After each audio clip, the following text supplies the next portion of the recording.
Okay. Anyone have anything for us? Good. And now this section, we saw the passage of new bills such as individual freedom, parental rights, and education, and further restricting of workers. Are businesses going to want to continue to come to Florida given those bills? Of course. I mean, this idea that somehow people actually said that if you don't have classroom instruction on sexual matters in grades K through 3, that somehow businesses don't want to be in Florida. I think people need to get out of their bubble and actually talk to parents in this state, because they do not want this in kindergarten or first grade or second grade. We want our kids to be kids.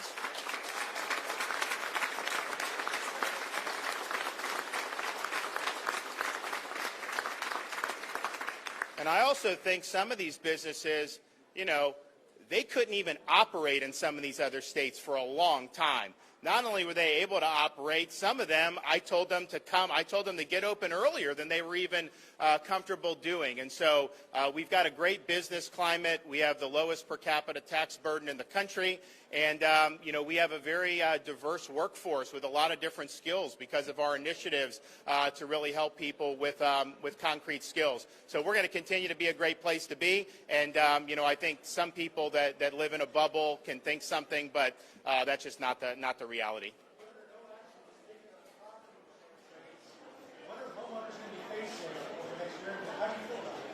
I think it's pretty clear. If you look what's in our economy, every single thing is going up very, very quickly. We've never seen inflation like this for 4 decades. I think you're likely to see a lot of key things go up more, unfortunately. I think you have a lot of inflationary pressures. You know, they've printed trillions and trillions of dollars in the last year or 2 years. And what's been the result? You've had really record inflation. I think people are seeing that across the board. I supported a lot of the stuff that the Senate was talking about on a variety of these things. I stand ready to do even more. But people should just be prepared. The gas, the groceries, utilities, all these things are going to go up in an era of Bidenflation. That's just the reality. What do you think? I said what I said, and of course I will do that. So they haven't sent it to me yet, but when they do, you know, we will go ahead and do that, and hopefully, you know, we're able to agree on a product.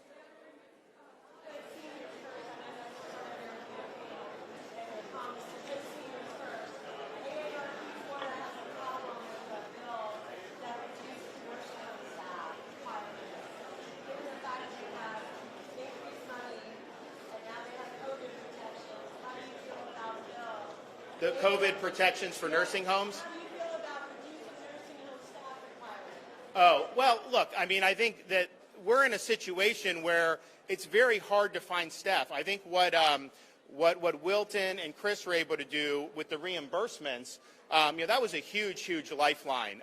Because if you look, and then also with what they did with ADP with some of that, I mean, you have people that are making $10 an hour. It's hard to get people to do that. So being able to increase those rates, I think is going to really help with staffing across the board, because the fact of the matter is you can get more at Walmart than you can doing a lot of these really important jobs that we need. So I think they put their money where their mouth is, and I think a lot of the nursing homes are going to be very, very happy that they got such a positive budget situation.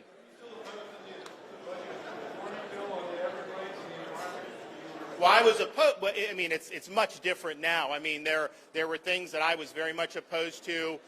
You know, it's been changed dramatically, and so I think that the concerns I had are certainly not as acute. Now, I haven't sat down and read everything on it, but that is a dramatically different posture today than it was a month ago.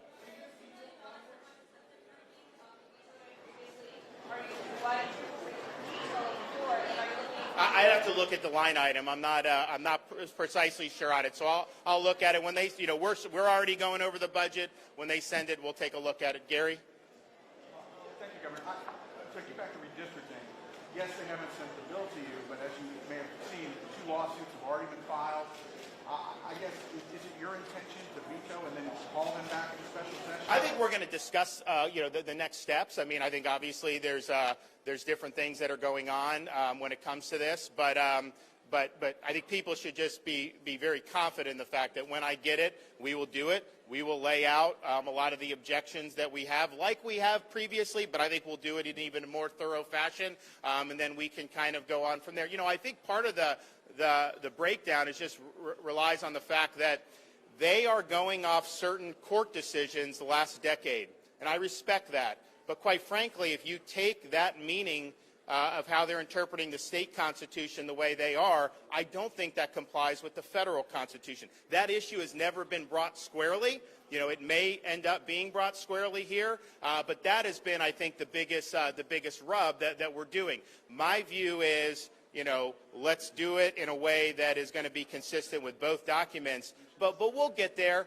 We'll make it work, and we'll figure it out. But in the meantime, that remains. But I think that we shouldn't lose sight of a lot of the great things that were done. I can't think, I mean, in terms of a wide variety of areas that you guys were able to touch. And so thank you for doing that. I know you worked very hard, and you deserve a lot of credit. All right, thanks, everyone. Bye-bye.